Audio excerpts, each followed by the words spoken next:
Hey, thanks for watching For Color Commentary. I'm Mark Allen, and this is a 50-cent comics haul.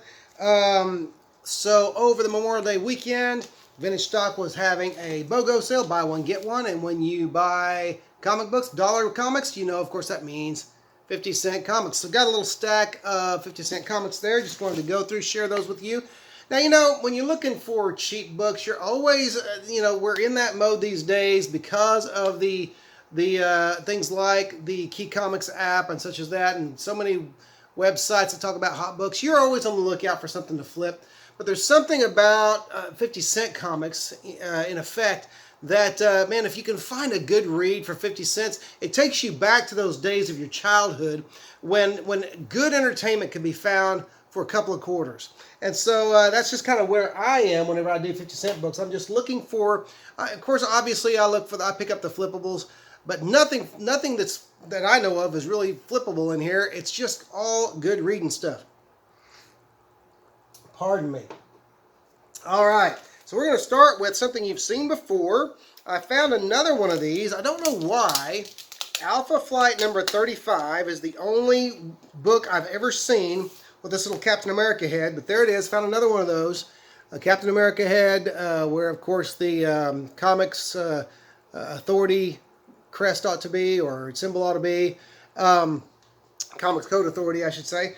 Found another one of those, and it's just kind of cool. Those are still kind of a mystery to me as to what that little Captain America head means, why it's there, but it's just very cool. So that's neat. Now, I did go for 50 cents. You bet I'm going to go bling. I'm going to go for the shiny stuff, just like a pack rat or just, a squirrel or some small animal that likes shiny stuff. Found a really nice copy of a book actually I've never owned before, New Warriors number 40 of New Warriors Volume 1, number 40. I never owned this issue.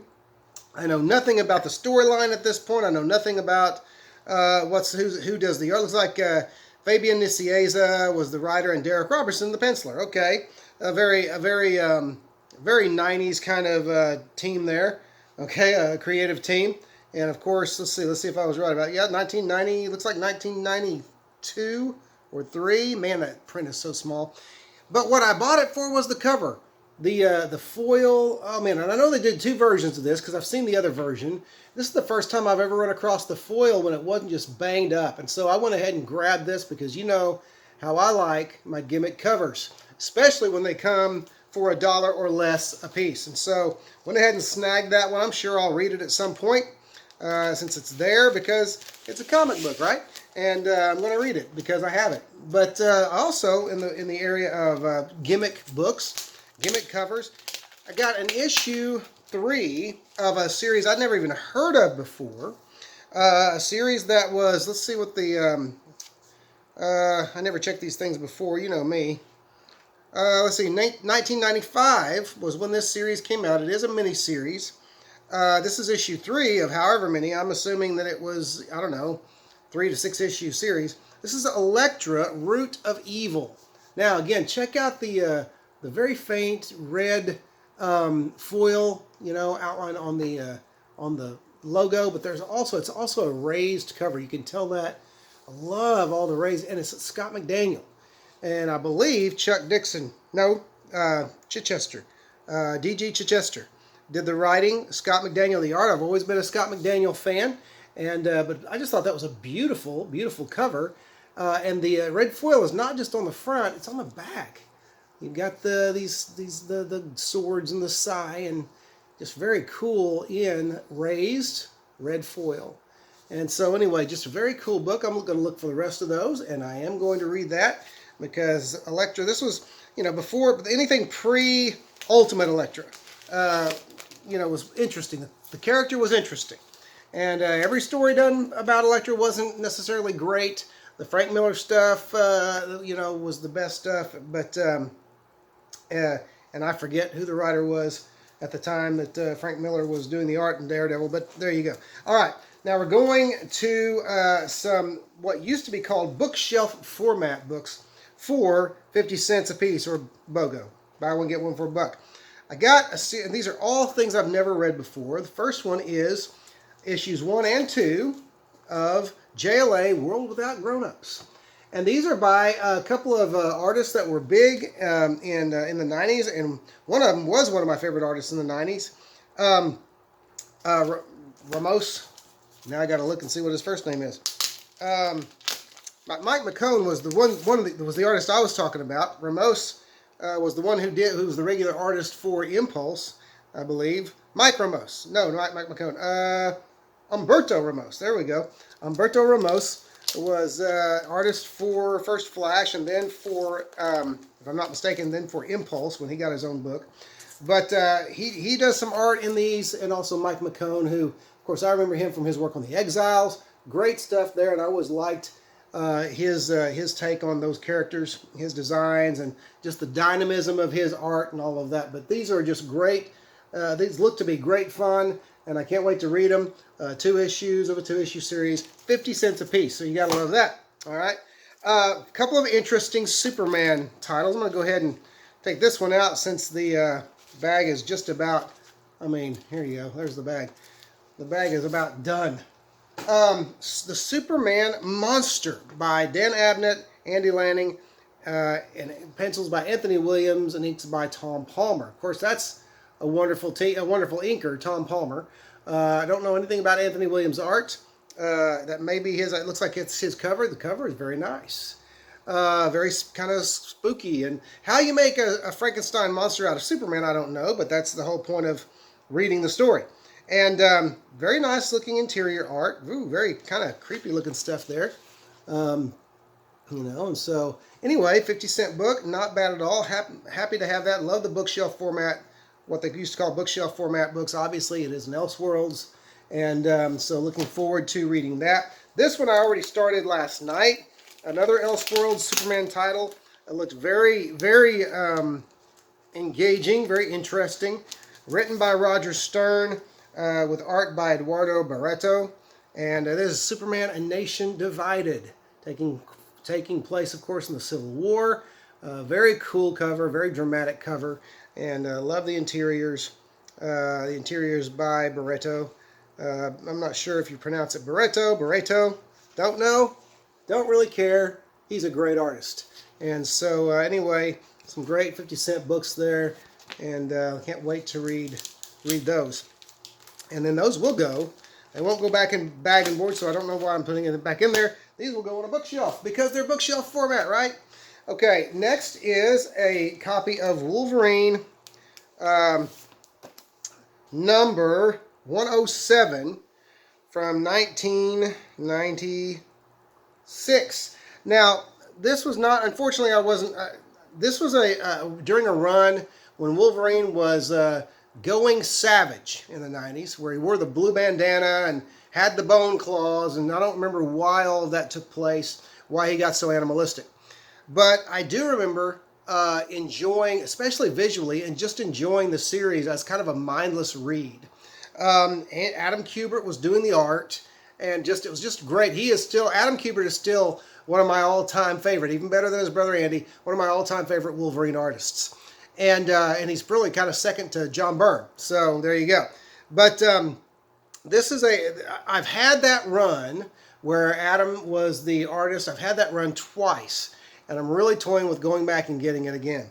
And even though the issue, and I don't remember the number, but the issue that has the red and black and blue cover with Deadpool holding Wolverine over his head with his swords, that issue has skyrocketed because it was their first battle. And so, I'll find it for for cheap at some point. But this is Wolverine number 107. I bought this. I thought, well, I might as well just jump in. That beautiful white part of the cover is still white. I love the crimson and white as Wolverine just tears into him some ninjas. Now, unfortunately, as I'm buying this because I loved Adam Kubert's art on it, this actually had a stand-in artist, this issue did, Anthony Wynn. Not bad stuff at all, but just not Kubert. So not bad, serviceable, and still tells what looks to be an exciting story. I only read a couple of pages so far, but went ahead and bought that, mainly because of that cover, and just beautiful stuff there. I love white covers, or covers that have a significant amount of white where the white stays white. This one, you ever, when you're buying 50-cent comics, you can afford to just grab something that looks intriguing. Something that looks intriguing. Here's the problem. I read the story to find out who a certain character is on the cover, and it never tells who the character is. You don't have Marvel comics today are not what they used to be. You don't have story recaps, character recaps, that kind of thing. You just don't. Well, here's the cover. It's Guardians of the Galaxy #3 from 2019. Okay, and there's a team involving the Gladiator and taking Quinn down. Obviously, you got Nebula up there. This was the character I wasn't sure of. Looked like some type of Ghost Rider, but he's wearing a uniform that almost looks Punisher-like with the skull. And I don't know. Anybody know who that cat is? Because I don't know. And I bought the book so that I could find out, and lo and behold, never found out. So it was a 50-cent gamble. I'll bag it, board it. And who knows? These days, we're living in crazy times. Maybe one of those characters will blow up again. Who knows? There's probably a first appearance of somebody's right toenail in there. And it's just that toenail gets its own movie. And so who knows what will happen. So anyway, that'll be bagged and boarded and put in the... No, actually, it'll be taken to the Pryor Creek Comic-Con in September with a bunch of other books to be sold. All right. Next. Now, this was all for me. This was a great. This is a issue of Marvel Must-Haves, which came out in the year. Let's see, the year of our Lord 2004.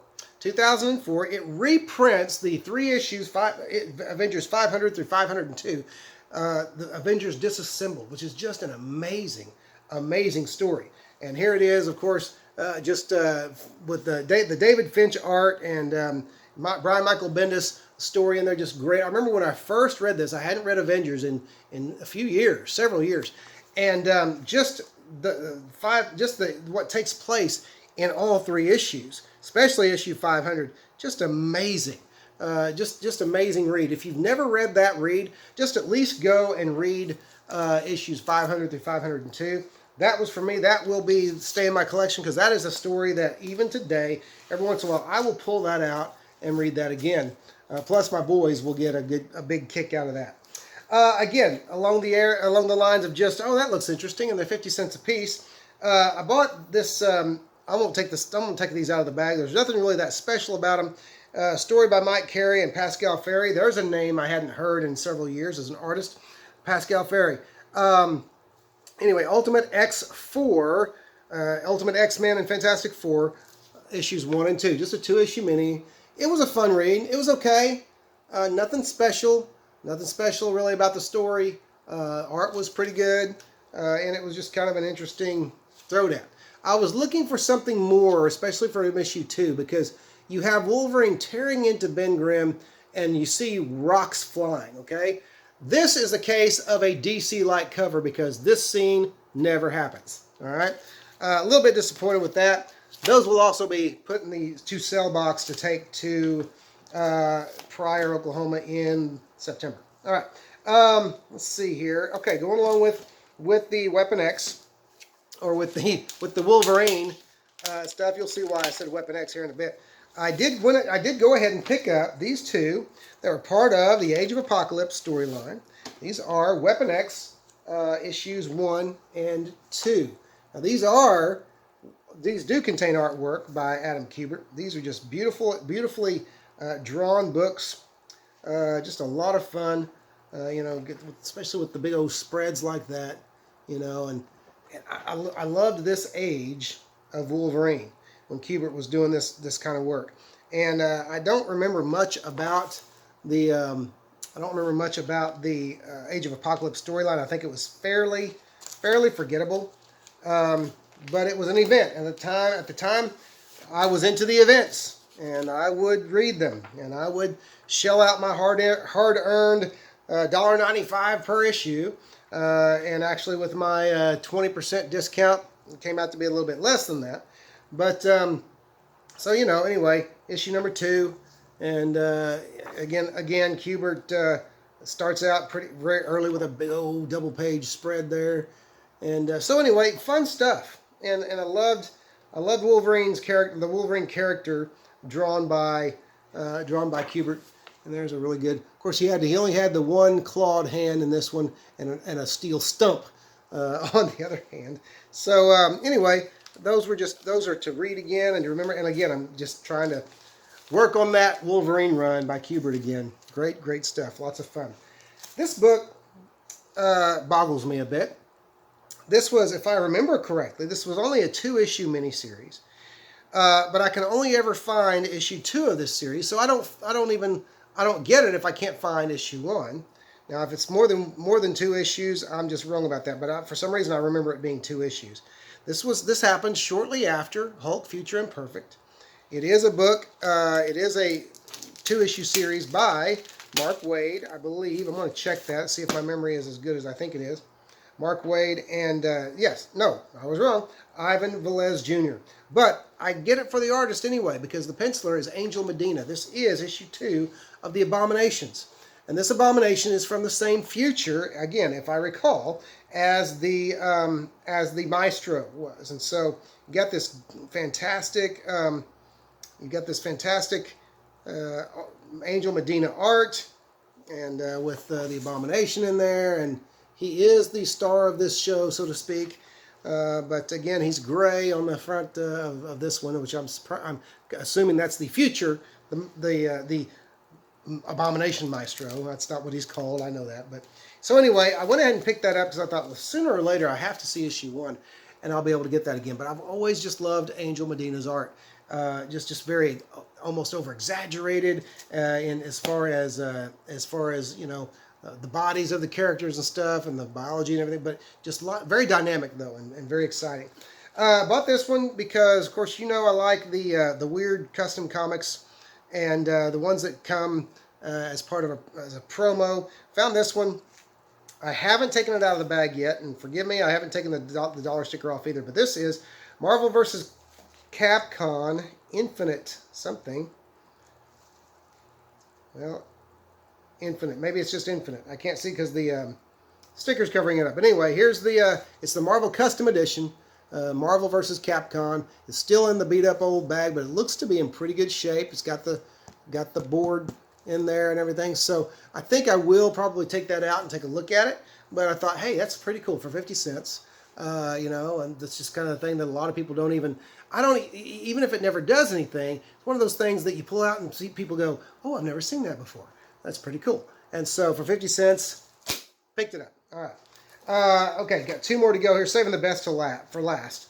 Got another DC All-Star book from the 90s. And this one actually from 1999. This is All-Star Comics 80-page giant number 1. Okay? These are always great reads. Fun reads. Now, the binding on these is given to those warps there. I don't know what you do about that, what you can do about that. Hey, there's Stone Cold Steve Austin on the back. He likes milk. So anyway, there's so you got some really cool. You always had. I never picked one of these up in the day that I didn't enjoy, and so you got stories in here by Mark Waid, Joe Kelly, Tom Payer, Roy Thomas, John Ostrander. You got art by guys like David Ross and Dennis Kawan, Kevin Sharp, I know these names, Chris Jones, Duncan Rouleau, I know that name, and Adam DeCraker. Never heard of that one. All right, but anyway, just some cool stuff, cool reads. Those were always great reads. Those are always at least above average reads, and lots of fun. So DC really didn't skimp creatively on the 80-page giants. They, in general, they put very cool stories in there, and it gave other creators a chance to play with some of the characters, and so really cool stuff there. All right, last book, again, 50-cent books. Buy one, get one free, which means $1 books for 50 cents. I'm going to go ahead and take this one out. This is, of course, one that I'm trying to work up a run on anyway, and at 50 cents, it was just a no-brainer. Marvel 2-in-1, number 14, The Thing and the Son of Satan. And so very in very decent shape for a 50-cent book. It will be getting a press, but just can't wait to read it. It is a Herb Trimpe book. Herb Trimpe does the art in it. Bill Mantlo writing, so of course you have solid writing in there. And so just some really good, some fun Bronze Age Marvel tales there. Marvel 2-in-1. Number 14, The Thing and the Son of Satan. So, anyway, that's it. And I think that's a pretty decent 50-cent haul. I'm gonna have fun reading those, or at least finding the ones that I can read with them, like the Abominations storyline. Anyway, if you know anything else about those I didn't mention, just mention it maybe mention it in the comments. But otherwise, we're done here. I appreciate you watching. If you haven't subscribed, go ahead and subscribe. We're over 200 subscribers now at 4Color Commentary, 202 to be exact. And so I'm happy to start that march toward 300. All right. So anyway, subscribe if you haven't. Like the video. Comment on the video. Mostly just thanks for watching. And we got a great YouTube community of comic book fans and all of that. And so it's just fun to be a part. Fun to share your swag, the things you find. So anyway, thanks for watching, and we'll see you next video.